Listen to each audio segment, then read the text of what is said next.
So we're going to start with our knowledge burst. Both Krista and Elsa, I'm going to pull up your slides and you can just let me know when you want me to progress.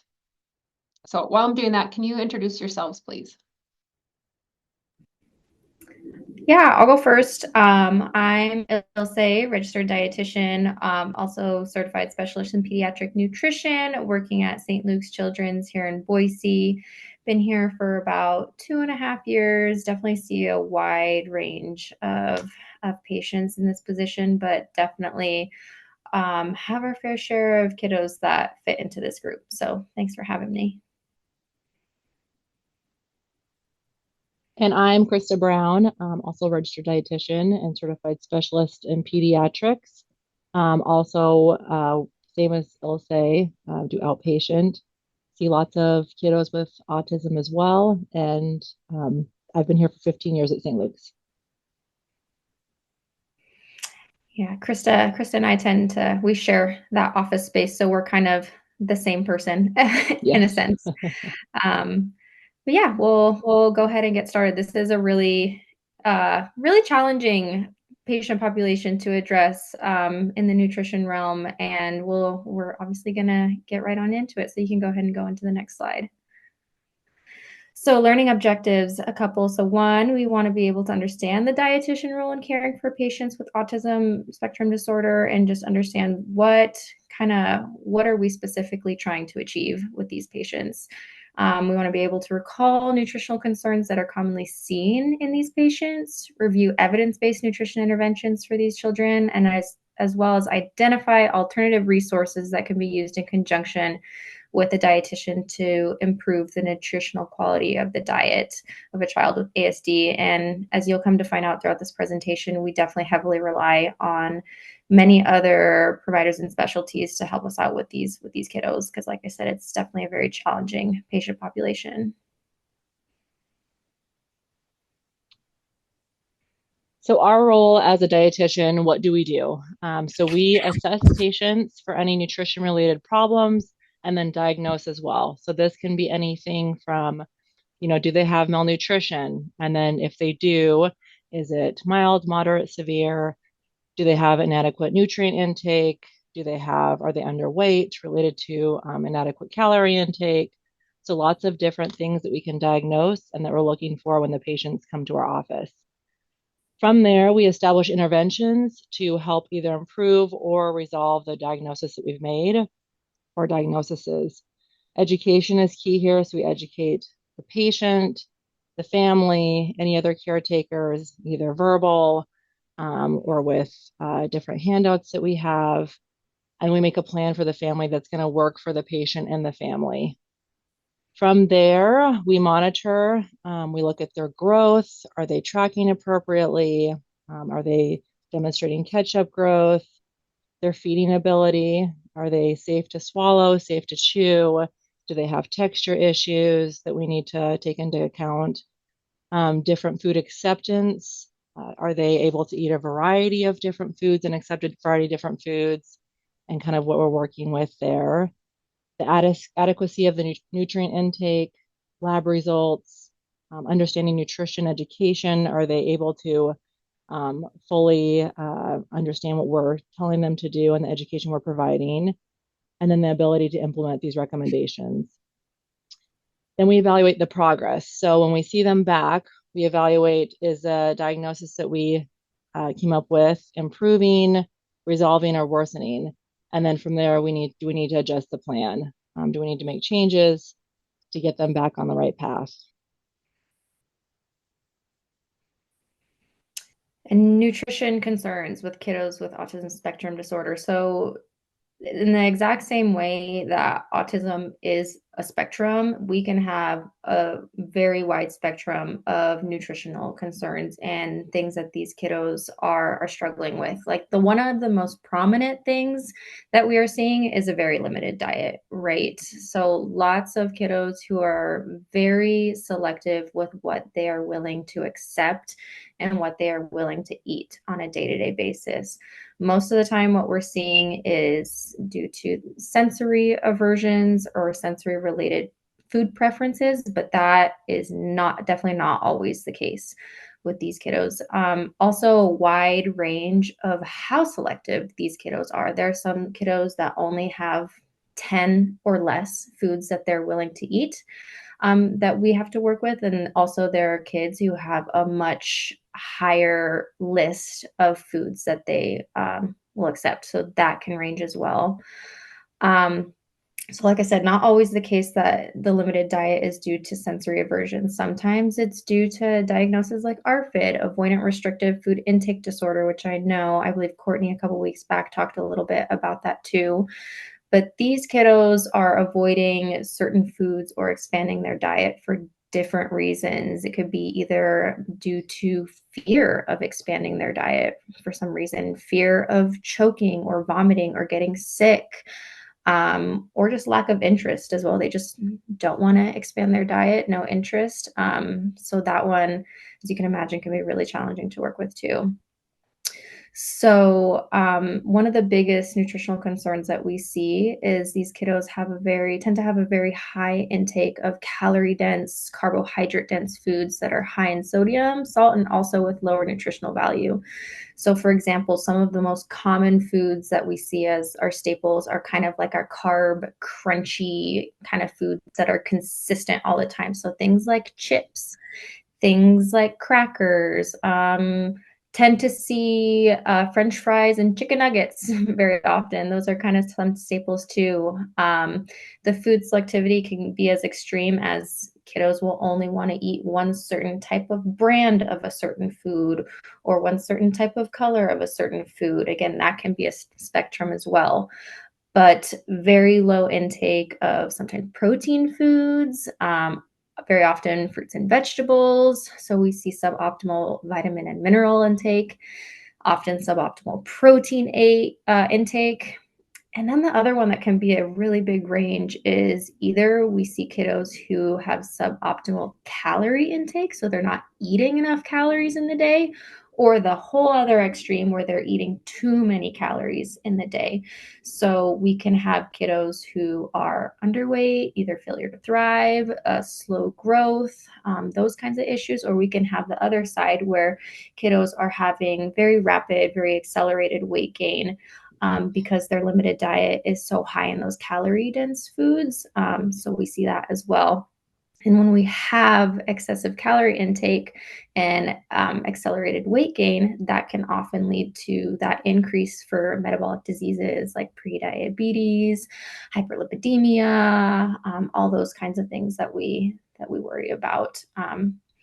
Couple other concerns, suboptimal fluid intake. So sometimes kiddos aren't drinking enough fluids. Krista will talk about this a little bit more, but oftentimes we have to start considering like feeding tubes, enteral nutrition support, but Krista will get into that a little bit more. And lastly, one of the biggest things that we see is constipation. Constipation can be really present in this population and often challenging to treat for numerous different reasons, but So in our assessment with kiddos with autism, like Ilse said, we'll look at their weight trend. So is their weight under? Are they overweight? What's their trend been overall? We also will analyze their preferred foods and see if there are ways that we can add non-preferred foods with more nutritional benefit to that list. This gets super tricky though. A lot of times patients with, sorry, my computer, there we go. Patients that with autism, they are like our super sensors. They can sense if we make any little changes to their foods. So you and I may not notice that something is added in, but they can detect it, and then we risk losing that food. So if it's, we're adding in cauliflower rice with irregular rice, and visually if it looks the same, but as soon as they take a bite of that and they realize that something's different, then we lose that food, and then we lose the trust too. So they can eliminate that. They don't want it anymore, and then that's a preferred food that's gone. So if we do that, and it's always encouraging the parents to say show them that it's in there if we're doing that or offering it separately, but trying to be careful with adding in foods without them knowing. The other thing too is with liquids as well. So if they have a preferred cup or a color cup that they use, try and separating out and using a different color cup or a different cup if we're trying a different supplement or changing their fluids. Same thing, if we offer them something different in their cup and they take a drink of it and they're used to water and they're in it something else, then they may again lose that trust and then not want to drink out of that cup again, or we might lose the water that they're drinking. The other thing too that we look at is the quantity of preferred foods. So this sounds a little weird, but if we have a kiddo that is just eating Ritz crackers, I had a patient, he was actually overweight, but all he would have were just sleeves of Ritz crackers. So he actually ended up with a G tube to improve his nutrition. We had to limit the amount of crackers that he was having so that we're not, again, overfeeding him, but he's getting that variety of nutrients and adequate nutrition from his formula. We also look at their eating environment. Sometimes that can make a difference too with how they eat. I had one patient that, whatever reason, Costco, when parents would take him to Costco, he was willing to try a variety of foods. So we look at that. I'll have him sometimes eat outside. If it's nice outside, maybe that is a good way to introduce some new foods to them. Sometimes at school or when they're on their peers, they're more willing to eat more. They also can be more willing to eat for specific people. So again, one of my patients, mom was the only one that could feed him, grandma at times, but primarily mom. And so trying to work with that too. And then lastly, so like I said earlier, we have to at times see if they would benefit from a G tube. Like I said, even though they may be eating and meeting their calorie needs with throughout the day, it may be only with 5 foods and their overall nutrition just isn't the best. This can also happen. We see this with if they're not drinking enough. That sometimes I have one patient that has a G tube just for fluid intake. So we look at that too.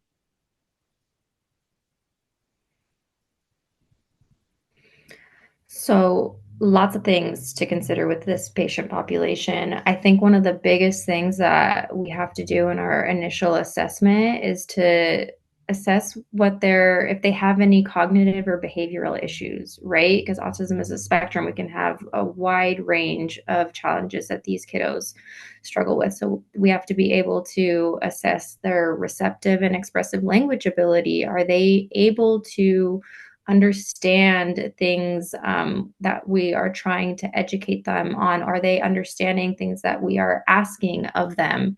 Right? Are they able to communicate back towards us and tell us kind of what they're feeling, what they're thinking? A lot of the times that is a really big challenge.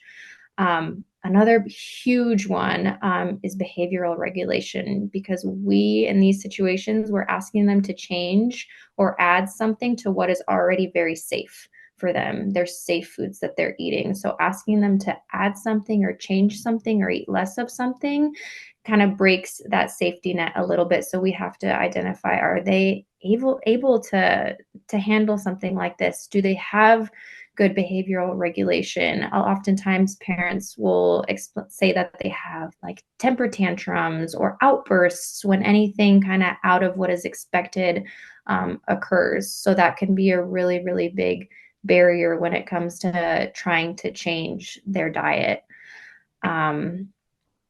Other things that we need to consider, like not always, as I said earlier, are these limited diets and picky or selective eating due to sensory limitations. Like I mentioned earlier, RFID could be another reason. And another one that I am essentially still a student about this topic, but I thought I'd throw it in there because I found it super, super interesting. There's something called PDA, or pathological demand avoidance. An article from the Child Mind Institute defines it as a pattern of behavior in which kids go to the extremes to ignore or avoid anything they perceive as a demand. So I had a family once, the mom essentially was the teacher and taught me about this specific behavior with her child who had autism. And essentially what was happening is anything that this kiddo perceived as a demand, such as let's put on your shoes, let's brush your teeth, let's drink some water, let's have dinner. All of those were perceived as a threat and very overwhelming to this kid, which thus impacted his diet and what he was willing to eat. So he backtracked and went only to his safe foods and wasn't willing to try other things. So interventions for PDA, something like that, would look significantly different to interventions for kiddos who have selective diets due to sensory limitations and sensory kind of based issues there. We also have to consider what is evidence-based. So there's a lot, as you all probably know, there is a lot of nutrition information out there. And some of it is evidence-based and some of it is not. Some of it is strictly opinions, right? So in our role as a dietitian, we definitely have to kind of look through the evidence and see what has had the most research, what has had really good studies to support these nutrition interventions. And overall, I'll just read this little quote from this article here. It says, although studies show significant changes in behavior, emotion, and cognitive skills in autistic and ASD children due to small changes in food habits, there is no concrete evidence to prove the same. Most of the studies that are done only are on small populations of autistic children. So I think Krista will talk about it a little bit more, but some specific diet interventions that are known out there aren't completely backed by significant research that we would feel comfortable recommending to our families. And the biggest thing is, do we really want to further limit their diet? Some of these kiddos really only have 10 to 20 foods that they're willing to eat. So we have to weigh out the pros and cons to changing their diet and risking further limiting it even more. All right, so some of our nutrition interventions. So for our picky eaters, we encourage parents and to allow them the sensory exploration. So, being able to touch their foods, feel it, kind of be messy with it during meal times if they'll do that. A lot of times just bringing it to their lips too, like that's a big thing for them. So allowing them in that kind of safe space too, to be able to explore the food. Also allowing them and encouraging involvement with shopping, prepping, cooking, and serving the food. Making meal times fun too, with having sandwiches and using cookie cutters for that. Doing kebabs for fruit if they'll do that. Even if it's something as simple as like having them stir or having them wash something that we're making, a vegetable that we're making. But having that involvement, a lot of times they'll take pride in that. And so they're more willing to try to eat something. Also keeping it very neutral and low pressure. So it doesn't work if we say, eat this or, kind of push them. And this gets hard because I feel like at times there are parents that aren't always on the same page, or grandparents. And they'll just say, they should be eating. They think that that encouraging them and kind of forcing them to eat makes it better, and it actually makes it worse. So creating that safe environment for a child during meal times. We work a lot with, like Courtney had said earlier, and like Ilse had also talked about, we work a lot with other therapies as well. So if they have HI, ABA, speech therapy, OT, the feeding therapist, we work very closely with them too. They might need a nutritional supplement, vitamin supplement, mineral supplement. So we'll look at that as well. Some of that can be challenging to get that in. A lot of times with the vitamins, they might need a multivitamin or extra vitamin D, but trying to get it in can be hard. So we'll try and figure out ways to get that in if able. Can we crush a chewable multivitamin and sprinkle it on their food? Again, not to hide it and have them not want to eat that food again, but make it so it's a way to get them to take it if there's a food that will work with, or a liquid vitamin. And then at that point too, we're also assessing for the picky eaters if they're at a point where they need an NG or a G tube. We also look at their BMI. So like Ilse said earlier, a lot of times their BMI is high, and their foods are so limited. So we'll try and encourage as much as we can increasing fruits and veggies. If they have 2 or 3 or 1 fruits or veggies that they'll eat, I'll encourage parents to utilize those daily. Try and get them in with the meals because we'll that's at least better than a bunch of Ritz crackers all day. We try and decrease the saturated fat where we can too, and decrease the sodium intake if we need to, as well as trying to limit the sugar sweetened beverages, watering them down if we can. And then again, with a high BMI, looking at vitamin and mineral supplements if they need that. Like Ilse said earlier, a lot of them struggle with constipation. So a lot of times they need a GI referral. And then really encouraging parents that this is a household change. And, maybe if parents have a whole bunch of crackers or cookies in there, it's not always helpful to the patient to have that there.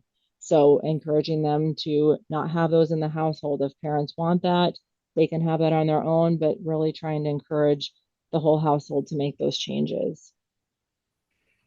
And I'd like to Ilse, add a little something here with the constipation too. Sometimes the constipation can be a real factor that's contributing to the picky eating, because if we're so backed up, right, we're not going to have a really great appetite, that's not going to help us when we're trying to expand our diet, trying to add new foods, trying to eat more. And also some kiddos are not able to express what they're feeling. So sometimes parents don't even know that their kiddo is constipated, right? So sometimes that can be a little sneaky thing that's also impacting their eating. So knowing to kind of assess for that is really important as well. we had a question in the chat. Can you just comment on how many foods is considered typical or acceptable for a child before it's considered more picky than actually problematic, like for 6 year-olds? Yeah, I saw that question. That's a really, really good question. I'll let Krista answer this too, but I don't think we have like a set number of foods that we're looking for. I think when I am meeting a patient, I'm getting a feel of one, how much stress is there in the household around meal times? Is it kind of a very stressful environment every time we're trying to eat a meal? Are they even at all willing to explore other foods, even if that's just that sensory exploration, like touch, smell, lick, cook with the food? Like, what is that all looking like? Are we able to have them drinking like a oral nutrition supplement or a multivitamin, that they're getting other nutrients? So I think it just depends on all of those things. And if we're able to have like the multivitamin and willingness to explore other things, even if it's just the beginning, then we're saying, okay, like we'll give this some time. But if we're in the other place where we only have 20 foods, we're not willing to even look at other brands of foods, we don't want to take a multivitamin, we're having really big tantrums or behavioral outbursts when we even offer something different, then we would start becoming more concerned. Yep, and I would agree with that too. I look at, are they able to meet their protein needs? Protein, I feel like is one of the bigger ones. And then also a lot of times too, we'll add in a food, but then we get rid of a couple foods. So I don't know if there's a set number of foods that we have, but just I guess, yeah, the foods that they do have, the nutritional composition of those, and then one patient I'm working with right now is cutting more and more and more food. So he's one that, is I think on the verge of getting a G tube. So it kind of changes appointment by appointment too, with the foods they've added in and the foods that they've taken away. But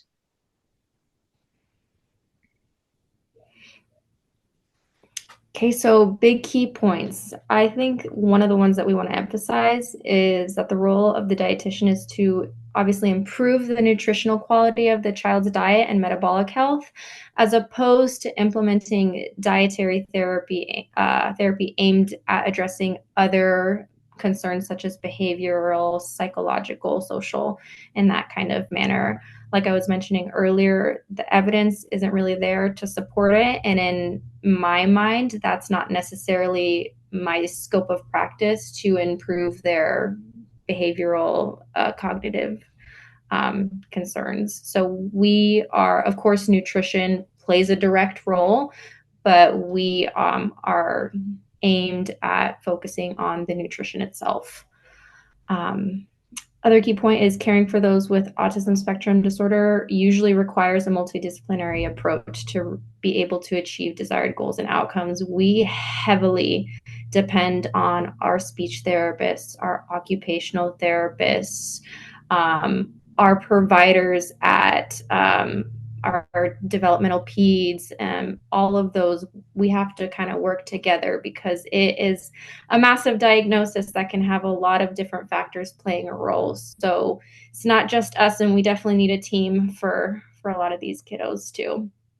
And lastly, dietitians often need to weigh the benefits and the drawbacks of implementing dietary changes that could be further restrictive. So we take it case by case and child by child, often appointment by appointment, like Krista says, but trying to find areas that we can make changes without further deterring their diet or limiting their diet even more.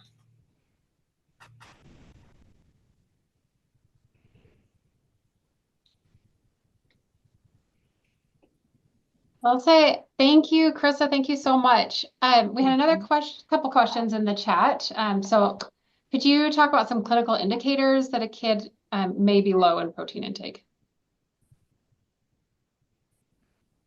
Yeah, so with protein, I guess for me, what I'm looking at when I'm looking at to make sure they're meeting their protein needs, when I'm going over like their preferred foods and dietary recall, then I'll make sure I'll, I guess kind of analyze during that appointment that they are getting adequate amounts of protein with the volumes that they're eating and their foods they're eating. Yeah, that's kind of what I do. I guess I'll say I don't know what you do. Yeah, and I mean, protein goals for kiddos who are like in that elementary school age or even like young teens, protein needs aren't even that crazy high. So it's not like they need to be consuming like meat sources all the time and nuts and eggs. You don't need that much protein. So we look at obviously their diet, what they're eating. Are they even eating any source of protein at all? Oftentimes if they're not, then we also look at the growth chart too. Are they growing appropriately? Because if they're not meeting growth protein goals, likely they're just not meeting overall calorie goals as well. We also do nutrition focused physical exams, so we can look, do they have muscle development? Do they have muscle losses? A lot of the times we won't necessarily see muscle losses, but just not much muscle development. And I'm not sure that you may have answered this, or if you have any more to add about any routine labs that you're checking. I would say the most common ones that we check are iron labs, ferritin, vitamin D.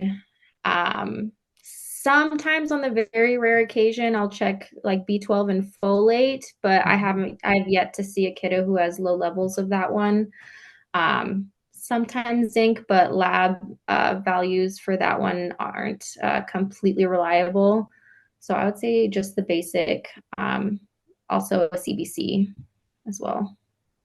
Yep, I would say the same. Great. And then another question we had, is there an age where you often see that kids are more willing to expand their eating to more foods with or without professional intervention? I think it totally varies on the patient. In my mind, I can't think of like a specific age of where they all of a sudden start increasing the amount of foods that they're taking in. Yeah, I feel like sometimes with some patients, we add in, like I said earlier, add in a couple and then they take some away. So I feel like it's case by case. There's not a certain age of where they start expanding more. I think it's therapies. I think it's how bad their autism is, their willingness to try new foods. Yeah, I totally agree. It can be any age. Sometimes there's like a nice little sweet spot when kiddos start entering into school or preschool or groups where they're around peers. Sometimes that can be really helpful, eating, like Krista said earlier, in different environments around different people. sometimes that can be helpful, but overall, no, it's super variable.